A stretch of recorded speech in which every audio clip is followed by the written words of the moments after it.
vamos a dar inicio a esta actividad abierta al público presentándoles al doctor Rodolfo Luis Vigo. Él es una persona conocida por la mayoría de nosotros, no es la primera vez que ha estado en Costa Rica.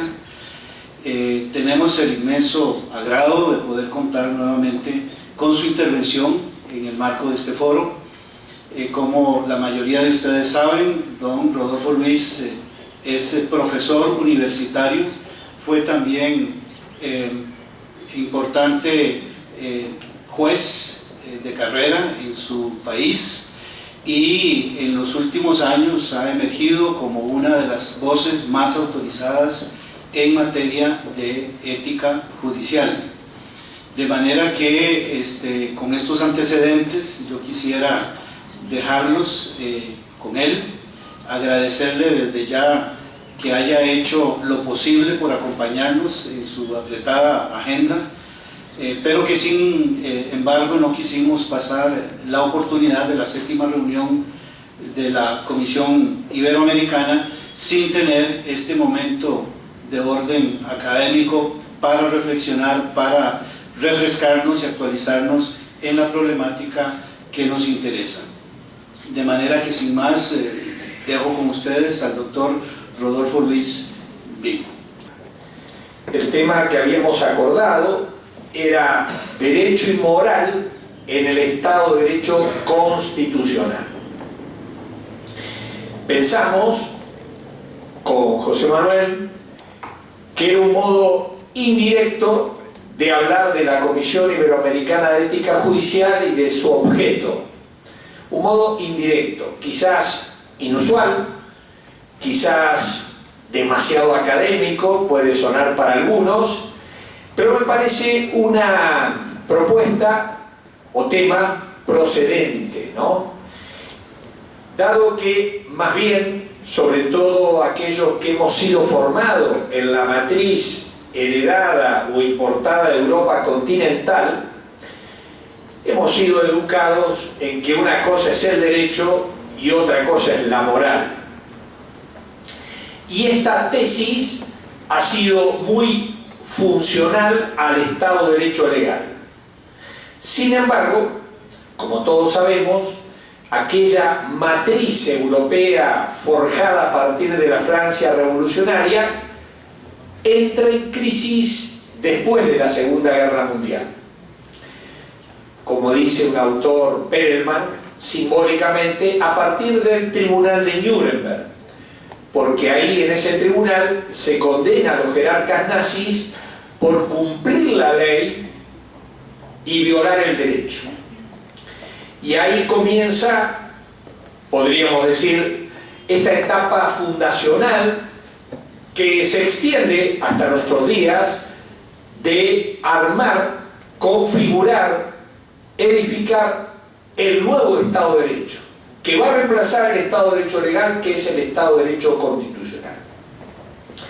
Yo de algún modo voy a enfocar estas dos matrices y advertir que el Estado de Derecho legal fue respaldado, avalado desde una teoría. No hay Estado de Derecho sin una teoría que lo sustente, lo avale, lo promueva, lo estudie. Y fue la teoría positivista clásica la que avaló ese Estado de Derecho legal. Sin embargo, hoy al Estado de Derecho constitucional, esa teoría positivista en buena medida no le es funcional. No le es funcional.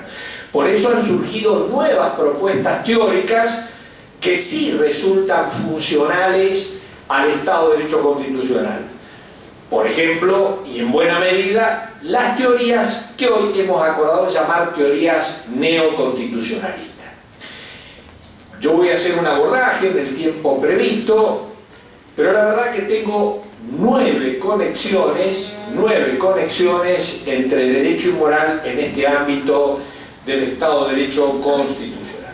Entrando en materia, el Estado de Derecho legal, por dar algunas de esas características nucleares, Me gustaría señalar al menos 4 características de ese Estado de Derecho legal que seguramente todos hemos sido nutridos en nuestro paso por el grado en la Facultad de Derecho. La primera característica, el derecho era lo contenido en la ley. No había derecho prelegal, supralegal ni poslegal. Había una sinonimia entre derecho y ley. La segunda característica era que a ese derecho, o sea, la ley, la hacía la voluntad general, que se canalizaba a través del poder legislativo. Y esa voluntad general, Rousseau lo había enseñado, era infalible. No estaba expuesta a error. La tercera característica es que el poder legislativo, lo mencioné recién, de algún modo aparecía como un poder privilegiado frente a los otros dos poderes. ¿Por qué? Porque los otros dos poderes eran de algún modo subsidiarios, complementarios, anexos al poder central que era el poder legislativo, dado que en definitiva el poder ejecutivo se encargaba de ejecutar la ley, no hacer nada por fuera o antes o arriba de la ley, sin alterar la ley. Y el poder judicial se limitaba a aplicar la ley. De manera tal de que si no trabajaba el poder legislativo, no había trabajo ni para el poder ejecutivo ni para el poder judicial. Y la cuarta característica, que el jurista se constituía como tal, como un profesional de derecho, en tanto sabía y repetía de manera dogmática a la ley. Esa era la función. Y por eso un buen estudiante de nuestra Facultad de Derecho requería que contara con 2 características: buena memoria y ninguna capacidad crítica. Con esas 2 características seguramente terminaba como medalla de oro, porque si tenía capacidad crítica corría riesgo, dado que iba a sonar prepotente, si se introducía un examen ante un tribunal diciendo que había estado pensando y reflexionando y tenía muchas críticas al código. Seguramente más bien uno advertiría en ese estudiante cierta capacidad suicida, ¿no? Porque la verdad que sería muy difícil. Esto era un poco el Estado de Derecho legal. Y en el Estado de Derecho constitucional, entonces, a partir de ahí, de Nuremberg, después de la experiencia del mal radical, se comienza a formar este Estado de Derecho constitucional, que también podemos reconocer 4 características fundamentales. La primera característica: la Constitución deja de ser un programa político como lo había sido en los 150 años anteriores, Revolución Francesa, caída del nazismo, y se constituye la Constitución en una fuente del derecho. Más aún, la fuente de las fuentes, el higher law, el derecho más alto. La segunda característica es que la Constitución, como fuente de derecho, se carga de moral. Se carga de moral. La parte orgánica disminuye su atención, su interés, y se potencia el interés por la parte dogmática, donde aparece la moral a través de los rótulos de derechos humanos, valores, principios, etc. La tercera característica es que toda la Constitución se la reconoce como operativa, incluido el preámbulo. En Francia, el país que más ha resistido al Estado de Derecho constitucional, advirtamos que recién en 1971 se reconoció la operatividad jurídica al preámbulo de la Constitución francesa. Pero toda la Constitución es operativa. No hay, más allá de los distintos tipos de operatividad, pero el jurista no tiene que esperar que medie alguna otra norma. Esta es un poco la pretensión del Estado de Derecho constitucional. Y la cuarta característica, políticamente la más, digamos, significativa: la constitución, la aparición de jueces constitucionales. Ya no como quería Kelsen, simplemente como legisladores negativos que controlaban la ley en sus aspectos formales o procedimentales, sino de algún modo importando de Estados Unidos Judicial Review, la control de todas las normas, también en su contenido. Y así tenemos este nuevo modelo de Estado, de derecho y por ende de jurista. Y como ya anticipaba, la teoría positivista, tanto la escuela exegética francesa, la escuela histórica alemana, el primer Yelin, los tres grandes pilares del siglo XIX, y Kelsen en el siglo XX, el primer artículo importante que reconocemos es Kelsen, 1911, pero la figura de Kelsen. Aquí están los cuatro, sobre todo Kelsen, que respaldan este Estado de Derecho legal. Incluido Kelsen, que sigue obviamente con la inercia siendo un autor importante, lo es, pero no como en orden a entender cómo opera el Estado de Derecho constitucional. Muy bien, vamos a las 9 características. Yo de algún modo voy a mencionar como respaldo de estas 9 características los autores neoconstitucionalistas, estos autores que aparecen permanentemente citados en nuestros tribunales constitucionales, el más citado, el más importante, en algunos países como Colombia, realmente muy influyente en la jurisprudencia constitucional, que es un autor alemán, Robert Alexy, como ustedes saben. Y en estos autores neoconstitucionalistas está Robert Alexy, para mí el más sólido, el más influyente, el más importante. Robert Alexy en el mundo anglosajón aparece porque en la contradicción con otro positivista, Hart, Ronald Dworkin, también citado en la jurisprudencia constitucional. Por supuesto, en esta lista se incluye Carlos Nino, en alguna medida también Luigi Ferrajoli. En España hay un popurrí de autores, Manuel Atienza, Luis Prieto Sanchís, Andrés Ollero, en fin, autores muy variados. Quizás la nutriente de estos autores son, en buena medida, Kant. Hay muchos autores que reivindican a Aristóteles, pero Kant y el giro lingüístico, la pragmática, etc. No quiero ponerme demasiado técnico porque no es el objeto. Vamos a las conexiones. Recordemos, el modelo con el que hemos sido educados, yo también, ¿no? Que en la Facultad de Derecho vamos a estudiar Derecho. Y se nos advierte que la moral es otra cosa, que los juristas no tenemos que estudiar. Sin embargo, hoy, 9 conexiones entre derecho y moral que un jurista no puede desatender, como vamos a ir viendo. En primer lugar, y sigo Alexy, la moral hoy la tenemos como un límite al derecho. La fórmula que defiende Alexy es la fórmula que utilizó Nuremberg, la fórmula de Radbruch, dice Alexy. La injusticia extrema no es derecho. Lo diga el constituyente, lo diga el legislador, lo diga quien lo diga. La moral es un límite al derecho. Esto también aparece, por supuesto, en autores como Dworkin. El derecho es de algún modo descubierto por aquel juez Hércules en los principios. Y los principios para Dworkin no necesitan del test de pedigrí, de la regla de reconocimiento. Están en el derecho y lo que hacemos los juristas es descubrirlo, aunque nadie lo haya descubierto antes. Podemos ir a buscar respuestas jurídicas, como ponen los distintos casos ahí Ronald Dworkin. Entonces hay una conexión, como dice Alexy, necesaria, no contingente, necesaria, esencial entre derecho y moral.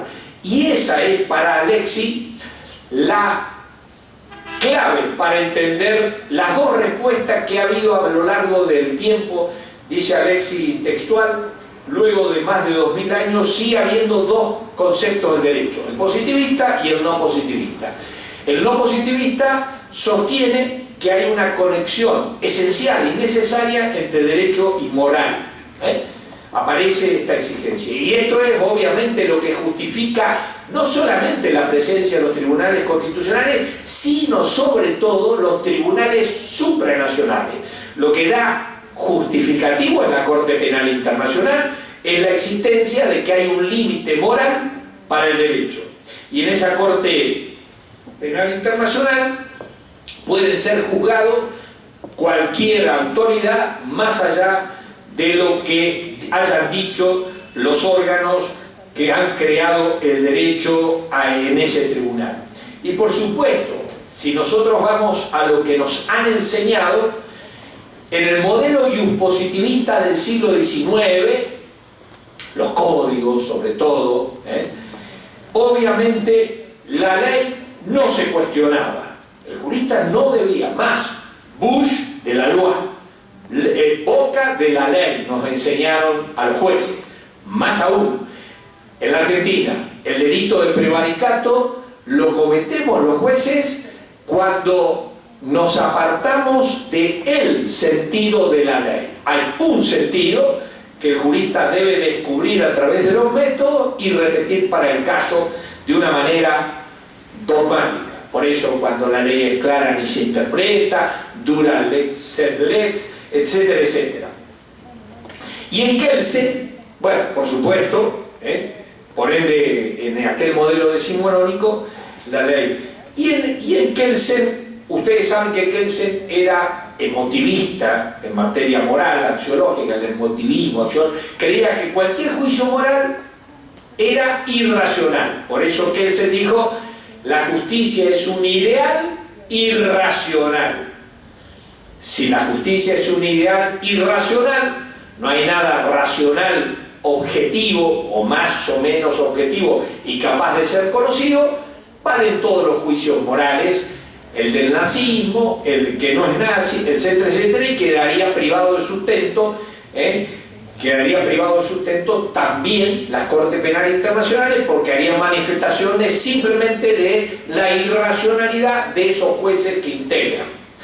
Por supuesto que ahora aquel delito de prevaricato, apartarse del sentido de la ley, tiene poco que ver, como por ejemplo en la figura del delito de prevaricato en España, ¿no?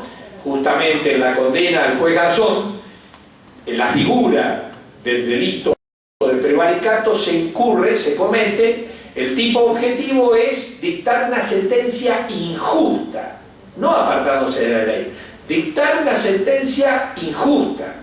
Si la justicia pertenece a la moral, como dicen todos los neoconstitucionalistas, dictar una sentencia inmoral, y el segundo requisito para cometer el delito de prevaricato en España es a sabiendas. Y este es la causal por la cual se lo condena al juez Garzón. Entonces, para el modelo iuspositivista, la moral no tenía conexiones con el derecho. Hoy la moral es un límite al derecho, como dice de algún modo Farrajoli, la idea de democracia procedimental y democracia sustancial. La democracia no es meramente procedimental como era en el Estado de Derecho legal, sino como un procedimiento que se definía cualquier cosa y por eso valía, porque lo había definido la mayoría.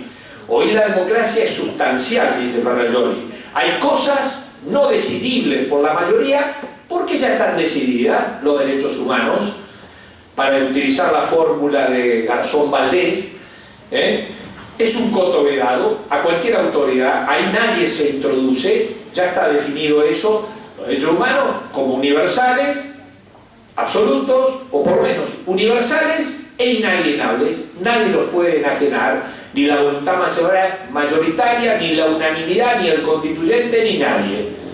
Muy bien, la segunda conexión es que la moral no solamente limita el derecho, sino que la moral circula dentro del derecho. La moral es constitutiva del derecho. ¿Por qué la moral es constitutiva del derecho? Porque la moral está contenida en los llamados principios jurídicos. Recuerden que los principios para Alexis son contenido moral y forma jurídica. Para Dworkin, exigencias de justicia, equidad u otra dimensión de la moralidad. Por ende, dentro del derecho está la moral. Y estos principios no tienen que ver con los principios generales del derecho de nuestros códigos decimonónicos. ¿Por qué no tiene que ver? Al menos por dos razones muy evidentes. Los principios generales del derecho de los códigos valían jurídicamente porque habían sido puestos por la voluntad del codificador. Por ende, desde esos principios generales no podíamos obtener respuestas contra leyes. Y en segundo lugar, esos principios generales del derecho de los códigos, solo los juristas podían recurrir a ellos en caso de lagunas. Por ende, este recurso de los principios generales del derecho era excepcional. En cambio, estos principios de los que hablamos hoy, en tiempo del Estado de Derecho Constitucional, hay que ir el jurista siempre a ellos, no solamente en caso de laguna, al menos para controlar la validez jurídica de las respuestas jurídicas que están en otras normas. Y estos principios, recordemos, Alexis una vez más, estos principios mandan la mejor respuesta jurídica, son mandatos de optimización, no son como las normas, mandato definitivo, que mandan esa conducta y con esa conducta yo agoto el mandato de la norma. No, los principios mandan equidad, dignidad, buena fe, etcétera, mandan la mejor respuesta jurídica según las posibilidades fácticas y jurídicas de la ley. Son mandatos de optimización a tenor de las posibilidades fácticas y jurídicas. ¿Qué manda la buena fe procesal? Depende de qué proceso estemos hablando. Si es un proceso ordinario, extraordinario, un juicio ejecutivo, etcétera, etcétera. Y de las posibilidades fácticas, no solamente jurídicas, de quién tiene la prueba disponible. Esta es una cuestión fáctica. Por ende, estos principios imponen al jurista no una respuesta, sino la mejor posible, la mejor respuesta. Y por supuesto, como decíamos, en cambio, para la mirada del Estado de Derecho Legal, esto era inconcebible, más, era motivo de prevaricato, y se suponía que las respuestas ya estaban dadas y lo que hacíamos nosotros es repetir. La tercera conexión es que la creación del derecho y la aplicación del derecho no era a través de la voluntad solamente, sino era a través de la razón práctica. Práctica porque se ocupaba de conductas y de escoger la mejor. Entonces, esta superación del voluntarismo, que fue típica de la teoría positivista del 19 y de Kelsen. Recuerden ustedes en el 19 la voluntad general infalible, pero en Kelsen, cuando un juez o cuando alguien creaba una norma a lo largo de la pirámide, esa creación consistía en una elección dentro del marco de posibilidades que dejaba la norma superior, pero esa elección no era racional, sino volitiva. En la teoría pura ustedes van a encontrar ahí justo un tema tópico, dice el acto de interpretación como acto de conocimiento o de voluntad. La conclusión de Kelsen, que no es de conocimiento, es de voluntad. Incluso no quiero entrar en detalle, pero Kelsen incluso manifestó en algún momento dado después una tesis para responder, porque claro, él constataba que había en el derecho, en la pirámide, en la realidad, una serie de normas que estrictamente habían sido dictadas contra lo que decía la norma superior. ¿Qué hacer con estas normas? Kelsen inventó la tesis de la llamada cláusula alternativa tácita, pero en fin, es ir muy lejos. En definitiva, lo que decía Kelsen, bueno, lo que ocurre en una norma dice cómo hay que dictar la norma inferior, pero tácitamente autoriza a dictar fuera de sus límites, lo cual significa ya, como lo dice, autores insospechados de no positivismo, como, qué sé yo, Ruiz Manero, perdón, Moreso de la Pompeu, dice que esto ya significa la destrucción de la pirámide. Pero de todas maneras, La idea nuestra era que cuando creaba el legislador, cuando se creaba también un contrato, cuando se creaba un contrato ya quedaba sellada y no pretendíamos que esa creación del contrato fuera un acto de razón, es pura voluntad, y por eso el contrato valía como ley para las partes. Muy bien, hoy, por supuesto, en todo el marco de las teorías neoconstitucionalistas, ustedes recuerden que Alexis, ¿cómo explica el origen del derecho? El origen del derecho tiene que ver con los diálogos. Los diálogos tienen ciertas debilidades, pero la razón controla esos diálogos y permite encontrar la respuesta correcta. Dworkin dice, frente a cualquier caso hay one right answer, una respuesta correcta. Alexis, un poco más modesto, dice, bueno, cada caso, la respuesta correcta, en cada caso el jurista debe buscarla, porque a veces la encuentra. Por ejemplo, el derecho nazi no merece ser reconocido como derecho.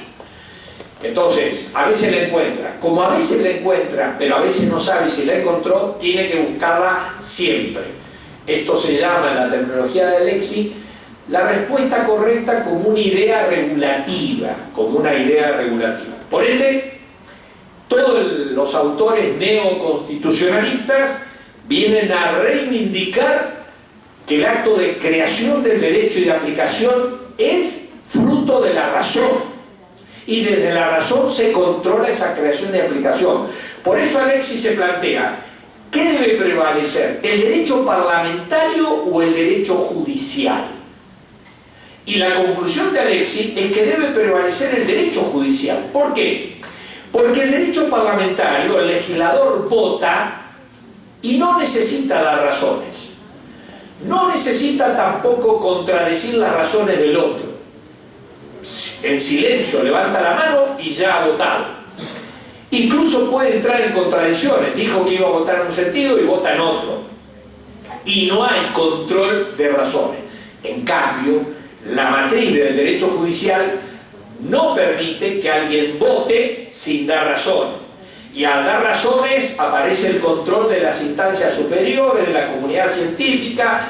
Por eso, si decidió bien y razonó mal, ya lo decía Carnelutti, la sentencia debe ser descalificada. Por eso digo, esta recuperación, como hemos reconocido en la filosofía, sobre todo, esto se hace muy visible en la década del 70. En la década del 70 es donde aparece toda esta presentación teórica de los autores neoconstitucionalistas a los que estamos acudiendo, ¿no? Entonces, esta idea muy visible del neoconstitucionalismo reivindicando que en la creación y aplicación del derecho tiene que estar presente la razón práctica. La razón práctica es confiar, cosa que no confiaba Kelsen, que había en el campo de los valores, de la justicia, del bien y el mal, posibilidad de saber cuáles son las respuestas gravemente inmorales, injustas, irracionales. Más allá de que la razón práctica no tiene la posibilidad de la razón teórica de decirme a cuántos grados hierve el agua, pero la razón práctica es suficiente para advertir que el derecho nazi es una locura que no merece ser. Habrá una serie de zonas de respuestas racionales, más de una, pero no cualquiera, márgenes de respuesta. La razón práctica permite identificar respuestas racionales o razonables posibles racionalmente. No una, varias, pero no cualquiera, como pretendía el positivismo, por ejemplo, kelseniano. La cuarta conexión es el planteo nociológico, el planteo del conocimiento jurídico.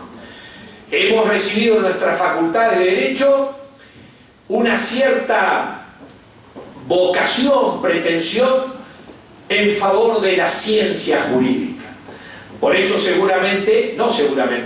lo viví yo, la frustración de mi padre, que era abogado también, cuando yo le dije que iba a entrar a la cátedra de filosofía jurídica. La réplica de él, obviamente, el rechazo fue: ¿cómo va a ir a perder el tiempo a hablar pavadas, cosas que no son jurídicas? ¿Por qué? Porque para él el derecho estaba en los códigos. ¿Y quiénes son los juristas que sabían derecho? Los que se habían encargado de memorizar y glosar los códigos. Y por ende yo, que no me iba a ocupar de códigos, me iba a dedicar a cosas ajenas al derecho. No merecía hacer. Bueno, todo esto hoy, piensen ustedes la obsesión de Kelsen por conseguir una ciencia jurídica, lo dice en el preámbulo, en el prólogo de la teoría pura, dice él: mi propósito, y esta es la clave para entender Kelsen, es lograr una verdadera ciencia jurídica. Y pone dos condiciones: una ciencia jurídica que sea objetiva y exacta. Objetividad y exactitud. Por eso su modelo de ciencia, siguiendo el Círculo de Viena, o tenía que optar por la lógica o tenía que optar por la sociología, como Ross. Él opta por la lógica. Pero en definitiva, un modelo de ciencia. Hoy, ¿qué decimos sobre este tema? Diversidad de saberes jurídicos. Por supuesto que no estamos para negar la ciencia, más aún. Alexis le reconoce 6 funciones muy importantes a la ciencia: estabilidad, progreso, descarga, técnica, control y heurística. No entremos en detalle. Pero lo peculiar es que la ciencia jurídica de Alexis es una ciencia de Nino, es una ciencia jurídica que no se limita a describir, que era la ciencia jurídica kelseniana, que no valora. Es la ciencia jurídica que se limita a describir. Por eso Carlos Nino, en ese librito realmente muy importante, Modelos epistemológicos de ciencia jurídica, critica el modelo de Ross, de Kelsen, de Bulligin y Aljurrón. ¿Por qué? Porque se limitan a hacer descripciones. Tanto esfuerzo sin capacidad, por ejemplo, de hacer propuestas de leyes referendas. Entonces, la ciencia jurídica de los autores que respaldan el Estado de Derecho Constitucional es ciencia jurídica, ok, pero sobre todo la ciencia que valora. Más aún, algún autor dice: la mejor descripción incluye la valoración. Yo puedo saber quiénes son los jugadores de fútbol, pero la mejor descripción es el que permite distinguir entre un patadura, como se dice, iba a decir Messi, pero estando Mariano voy a decir Chicharito, porque siempre me acusa de la falta de humildad tan injustificada que nos acusan los argentinos.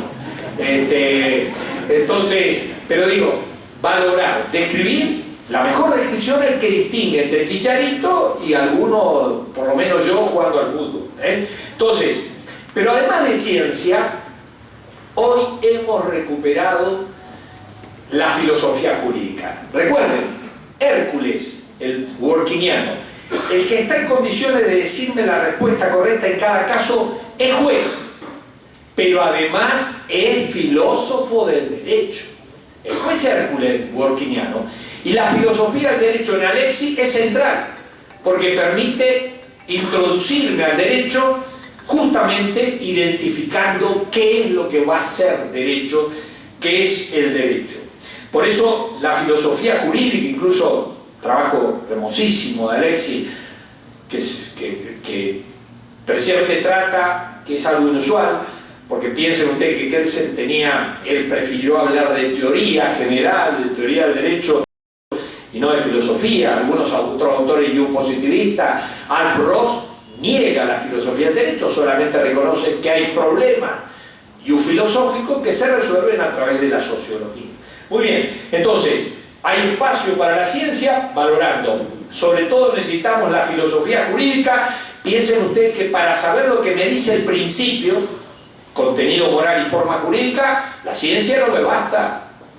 Para poder comprender lo que me dicen los derechos humanos, no me basta la ciencia, comprender la dignidad. Es un problema antropológico. Por eso, no solamente filosofía jurídica, sino lo que hoy se llama filosofía práctica. La filosofía práctica es una unidad donde está la moral, la política y el derecho. Pero eso es una unidad, obvio. Entender la dignidad supone también comprender este tema desde la razón, el saber práctico, etc. Y además, por supuesto, saber decir el derecho en cada caso, que es el tema, en la terminología esto, lo típico es lo que dice Alexis: las normas se aplican a través de silogismo. Pero cuando aplicamos principios no me sirve el silogismo. Tengo que hacer ponderación de principios o derechos humanos. Esta técnica de la ponderación, que es una técnica racional. Es una técnica racional. La quinta característica son las necesarias impurezas del derecho. Por supuesto, en nuestra facultad de Derecho, no solamente hemos heredado del siglo XIX esta aversión a todo lo que era ajeno al derecho. Carlos Nino lo denunció con una expresión: hemos sido educados en el insularismo jurídico, la creencia que el derecho era una isla que solo habitábamos los juristas y en ella había solo normas.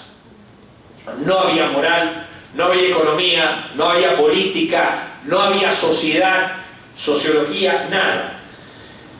Y esto, por supuesto, claramente dicho a través de la teoría pura del derecho, sacar todas las impurezas del derecho para intentar conocer el derecho.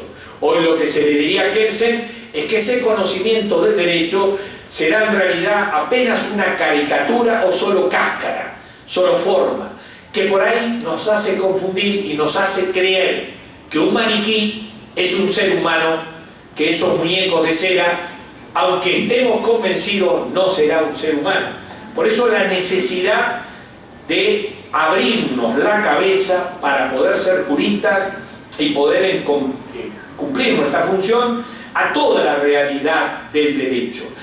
Es que si yo quiero, como dicen los principios, mandato de optimización según posibilidades fácticas y jurídicas, yo tengo, para poder comprender cuáles son las posibilidades de esta opción, no puedo ignorar, por ejemplo, en la jurisprudencia de la Corte Argentina, hablando de emergencia económica, por supuesto que yo tengo que abrirme no a los libros del derecho, a los libros de la economía, la moneda, etcétera, etcétera. Si yo quiero, en este tema, quizás lo mejor es la propuesta de Michele Tarufo. El procesalista más funcional al Estado de Derecho Constitucional es Tarufo. ¿Y Tarufo qué dice? Dos cosas como mínimo. La verdad es condición de la justicia y no hay dos verdades, como nos había enseñado la escuela italiana. Hay una verdad.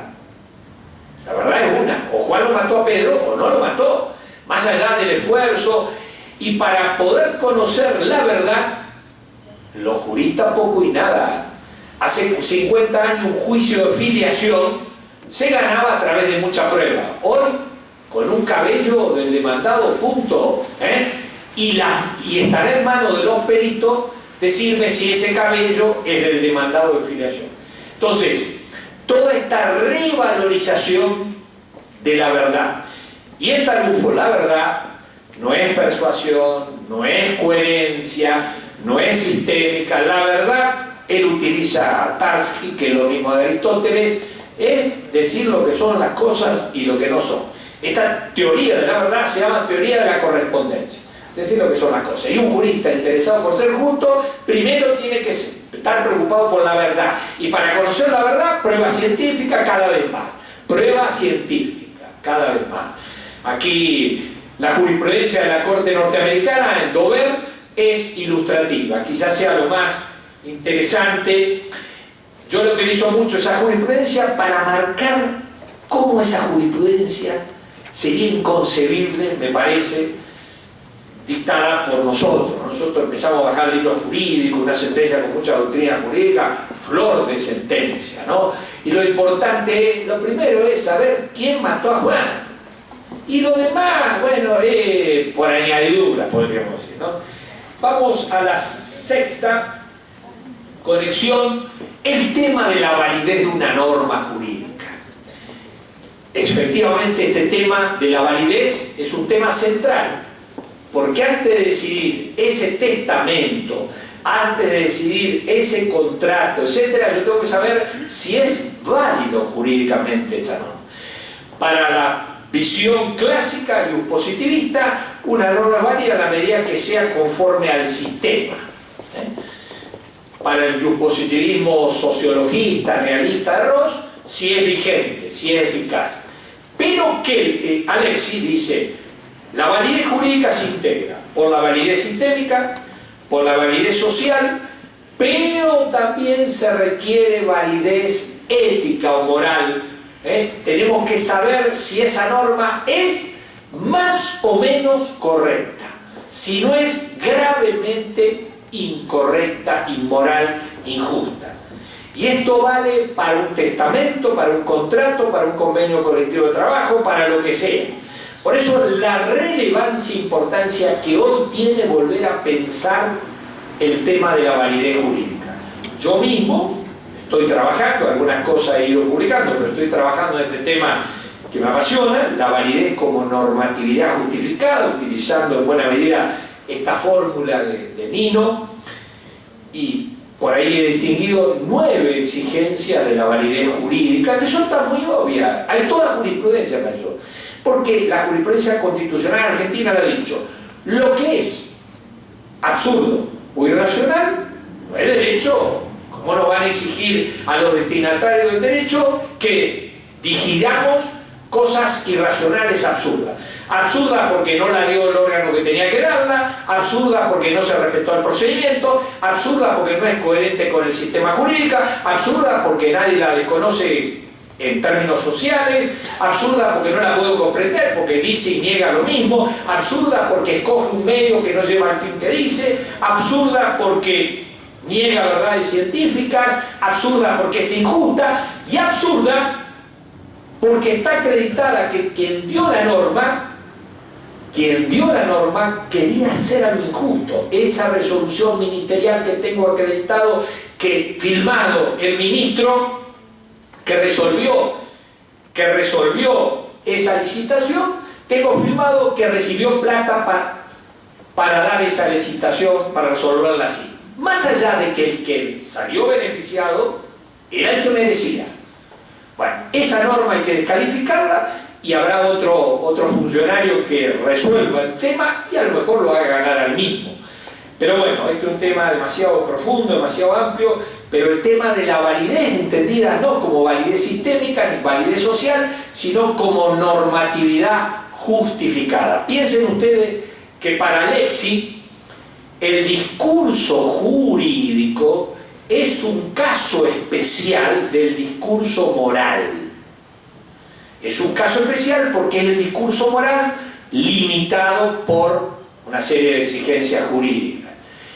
Nino, la justificación jurídica nunca es solo jurídica, siempre desemboca en justificación moral.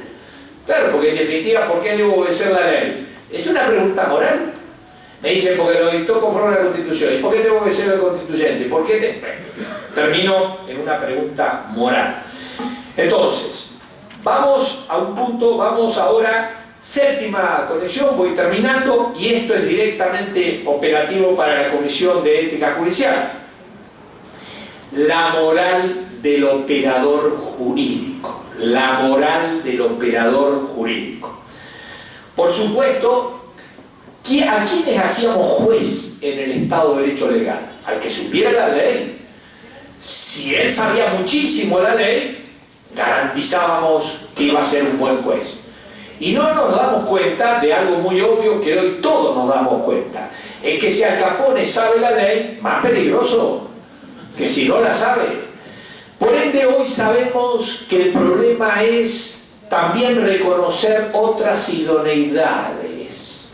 De esto hemos hablado muchas veces, por eso no me voy a extender.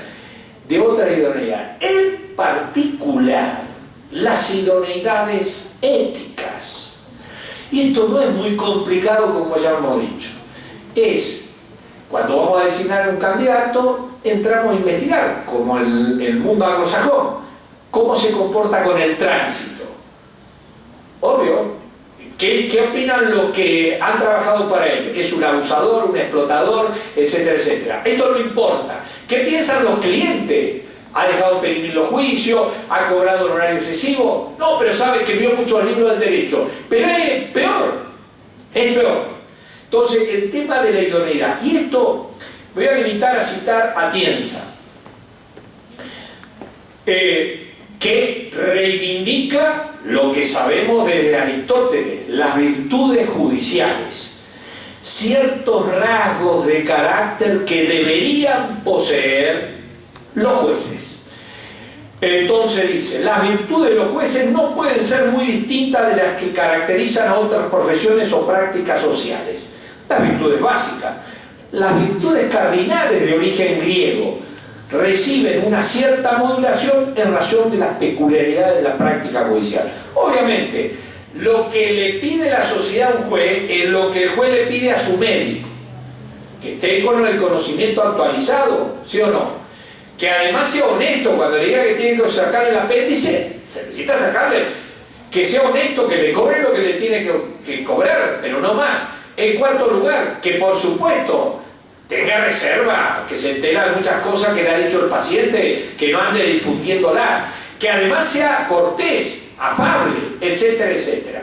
No hay mucho que inventar acá, Esto, llevamos 2500 años, la sociedad quiere los mismos jueces, ya lo decía Aristóteles en el libro quinto. La sociedad cree, cuando ve un juez, ahí está la justicia encarnada, viviente, en griego dikastés, justicia, justo o dicaio, dikastés, la justicia encarnada, porque nadie puede dar lo que no tiene. Como el juez encarna, vive, porque es el espoudaios, el frónimo, bueno, en fin. Entonces, en este sentido, virtudes, idoneidades éticas, confianza, autoritas, decían los romanos, no solamente potesta. Por eso, un buen juez es aquel que en primer lugar es un buen hombre, porque si no es bueno, y en segundo lugar, perito en derecho, porque aunque sí es perito en derecho, pero no es buen hombre, cuidado, cuidado. Finalmente, finalmente, octavo, una octava conexión, y voy terminando, José Manuel. Octavo, octava conexión, una cosa de leyes. Hoy el derecho, ustedes lo saben, se detiene su operatividad, su obligatoriedad, su imperatividad frente a ciertas convicciones morales o espirituales, racionales, que tiene el destinatario. Objeción de conciencia.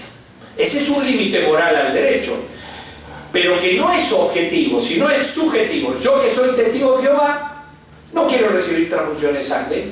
No es que me quiera morir, Lo que no quiero es vivir a costa de perder la vida eterna. Entonces no me venga usted con el discurso de la vida. Yo también quiero seguir viviendo, pero me interesa más que esta vida, la vida eterna.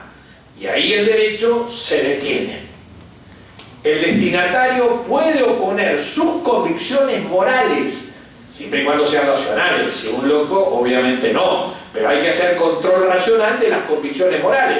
Este es nazi. No, bueno, mire usted de la ideología nazi, pero no lo vamos a respetar, porque esto es irracional. Pero esto es una confianza en que la razón puede distinguir cuáles son las convicciones subjetivas, espirituales, morales, íntimas, que tornan no obligatoria la ley. Esto sería inconcebible la mirada de Rousseau, porque ser libre era también obligarlo a cumplir la ley. Así se sea libre el ciudadano. Tampoco es de Kelsen y su idea, porque en definitiva la norma no necesitaba justificación moral y la moral era algo irracional. Todo este terreno de quien invocaba convicciones morales era algo absolutamente irracional. Por eso el derecho, para Kelsen, no podía proveer seguridad jurídica. el derecho para Kelsen no puede proporcionar seguridad jurídica. Y es coherente, porque si alguna característica tiene Kelsen, que por supuesto fue un jurista brillante y un jurista muy coherente, lo que pasa es que ha quedado ya desfasado, y hoy no nos sirve. Piensen ustedes que Kelsen estaba en contra de estos tribunales constitucionales, estaba en contra de incorporar derechos humanos en la Constitución, estaba en contra de los principios. En el libro que estaba escribiendo Kelsen cuando murió en 1973, capítulo 28, ahí Kelsen se pronuncia. Y coherentemente dice, no quiero saber nada con estos principios. Él polemiza con un autor alemán, Joseph Esser. Es que yo he dicho teoría pura y me quieren meter ahora en el derecho la moral con los principios. No los quiero. Pero digo, por eso Kelsen pensaba que la seguridad jurídica era una ficción, una mentira, porque no se podía prever, porque que el juez iba a escoger según su irracionalidad, y ahí era pura irracionalidad, la ciencia no llegaba. Y finalmente, la novena y última característica es que el derecho ha dejado de ser solamente coercitivo. Ha dejado de ser solamente coercitivo. Esto ya lo reclamaba Bobbio. Bobbio, ustedes saben que fue un autor kelseniano, pero que allá por la década del 70, dice, bueno, he estado convencido con Kelsen que para conocer el derecho bastaba saber cómo era el derecho. Me doy cuenta que eso no me dice lo que es el derecho si no incluyo las funciones y los fines del derecho. Muy bien, ese Bobbio, de la llamada teoría funcional del derecho, el librito de Bobbio da la estructura de las funciones. Muy bien, ese Bobbio me dice, ya preanuncia, pensar el derecho no solamente desde la sanción, sino pensar el derecho con premios, un derecho premial. No solamente pensar el derecho como algo meramente que viene a reparar lo que se ha hecho mal, sino un derecho preventivo. ¿Y qué tiene que ver esto? Con instituciones que están incorporándose a nuestro sistema jurídico. Lo más visible, justicia restaurativa. Eso es confiar que no basta la coerción, importa el arrepentimiento, importa mirar la cara del otro, importa dialogar con el otro, apostar precisamente a una dimensión desconocida del derecho, porque los juristas, ustedes saben que hemos sido enseñados con una mirada limitada pretéritamente, para hacia atrás. Andamos buscando qué conducta se hizo contra la norma, ¡pumba! Y se terminó todo trabajo. Ahora justicia restaurativa. Tenemos que intentar restaurar las relaciones humanas. Esto no era de los juristas, al menos decimonónicos ni kelsenianos. Entonces, es esto otra incorporación. En definitiva, y termino, como ustedes ven, demasiados cambios, poco que ver con lo que me enseñaron en la Facultad de Derecho. Más aún, nada que ver. Pero lo peor es que no tiene nada que ver con lo que le enseñaron a mi abuelo, con lo que le enseñaron a mi padre, con lo que le enseñaron a mi tío, con lo que le enseñaron a mis hermanos, que son todos abogados, y con lo que le enseñaron también a mis dos hijas, que son abogadas. Por eso me dicen, pero papá, cuando yo comento estas cosas, pero eso no tiene nada que ver, vos no sabés derecho, me dicen, ¿no? Claro, porque ellos vienen, ay, escuché una clase de contratos espectacular. ¿Qué tenía espectacular? ¿Sabe el código de memoria? Y yo sé leer, escribir, ¿qué más quiere que sepa? Pero digo, un poco este giro. Por eso la Comisión de Ética Judicial. Por eso el acierto de la Cumbre de Ética Judicial de estar hablándonos desde un ángulo particular de un nuevo Estado de Derecho, que la Facultad de Derecho en general no se han enterado todavía, y el pronóstico es que no se van a enterar, porque hay una inercia que uno comprende, una herencia. ¿Quién la va a remover? ¿Los exitosos de ese modelo? pero no son suicidas, obvio, ni masoquistas. Entonces digo, lo importante es llamar la atención sobre un nuevo Estado de Derecho. Y ese nuevo Estado de Derecho, ese derecho, como hemos dicho, requiere advertir estas conexiones con la moral. Y aquí viene el tema. Es que si no estudiamos lo que es la dignidad humana, la moral del hombre, etc., los derechos humanos, la moral de la que hablamos los juristas, es flatus vocis, palabras vacías, que cada uno pone el contenido que quiera, porque en el país de los ciegos el tuerto es rey, ¿no? Entonces, si nadie sabe, dale para adelante, vos decís que habla de los derechos humanos, de la dignidad, la libertad, nadie sabe y por ende nadie puede controlar la seriedad. Por eso el trabajo de la Comisión de Ética Judicial. Por eso la importancia de esta institución avalada por la Cumbre Judicial. Es un modo de estar a la altura de los tiempos. Es un modo de alertar a nuestros juristas y facultades de Derecho que ha cambiado el derecho según lo que nos enseñaron a la facultad. Hoy el derecho no se entiende ni se puede operar sin moral. Gracias.